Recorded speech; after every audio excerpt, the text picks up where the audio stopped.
भगवान विष्णु ने अवतार लिया।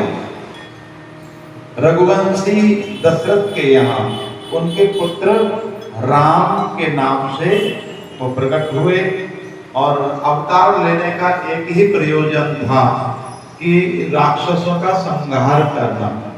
और तब वो अपने पिता की आज्ञा को मान करके 14 वर्ष के लिए वो वन में गए। और उस समय उनकी पत्नी सीता उनके साथ थी। राक्षस राज रावण ने सीता का हरण कर लिया और लंका ले गया। और तब पत्नी के शोक में पत्नी को ढूंढते ढूंढते वो पंपा सरोवर पर आए और वहाँ जो है हनुमान जी से उसका मिलन हुआ। हनुमान जी ने सुग्रीव से मित्रता करवा दी और जो सुग्रीव के बड़े भाई बाली उनका वध राम जी ने किया। और तब सुग्रीव ने चारों दिशाओं में जो है वानरों की सेना भेजी और जो हनुमान जी हैं वो जो है उस दल में थे, जामवंत वाले दल में।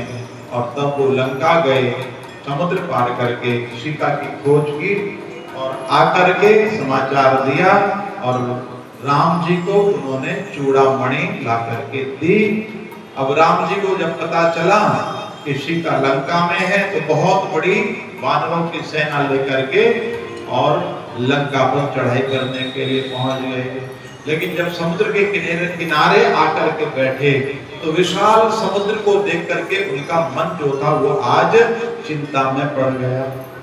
मन में सोचने लगे कि मैंने अपनी प्राण प्रिय सीता का पता तो लगा लिया है, लेकिन पता लगाने के बाद भी मैं इतने विशाल समुद्र को कैसे पार करूंगा, ये इतनी विशाल सेना कैसे पार जाएगी।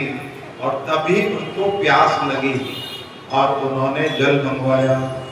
लक्ष्मण जी जल लेकर के आए, हाथ में जल आ गया और तभी ध्यान आया कि मैं अपने इष्ट महादेव का पूजन किए बिना कैसे जल पीऊंगा। और तब उन्होंने वहाँ की जो बालू थी उसी बालू के द्वारा शिवलिंग का निर्माण किया और शिवलिंग का निर्माण करके वहाँ महादेव का पूजन किया।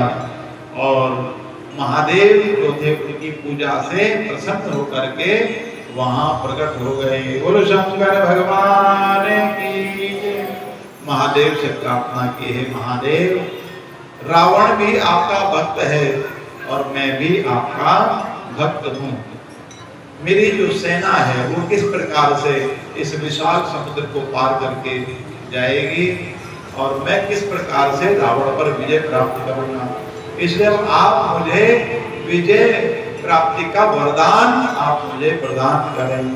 और तब शंकर भगवान ने आज राम जी को विजय प्राप्ति का वरदान दिया कि आपकी विजय होगी, आप चिंता न करें। और तब महादेव से प्रार्थना की है, महादेव आप सदा सदा के लिए यहाँ ज्योतिर्लिंग के रूप में विराजमान हो जाएं। और तब महादेव अपने परिवार सहित वहाँ उस पार्थिव लिंग में विराजमान हुए और वही हुआ रामेश्वर महादेव। बोले रामेश्वर महादेव की जय। तो मद्रास जो है दक्षिण दिशा में, मद्रास में रामगढ़ नाम का जो जिला है वहाँ पर जो है रामेश्वर महादेव विराजमान है और उसी को कहते हैं सेतुबंध रामेश्वरम। तो सेतुबंध रामेश्वरम भगवान महादेव जो है रामेश्वरम के नाम से विराजमान हुए, सभी भक्तों की मनोकामना को पूरा करने वाले हैं। बनी बनी का नाम वेका, भांति भांति वेका नाम। बनी बनी का नाम वेका, भांति भांति वेका नाम। कारखंडो तेरे हर रिंग वाओ विराजमान। कारखंडो तेरे हर रिंग वाओ विराजमान। बनी बनी का नाम वेका, भांति भांति वेका नाम।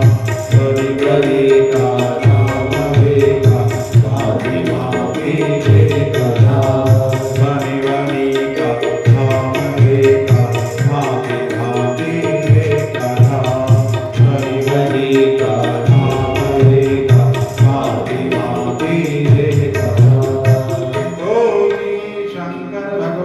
की जय। आइए नागेश ज्योतिर्लिंग की कथा में चले। बोलिए नागेश्वर महादेव की।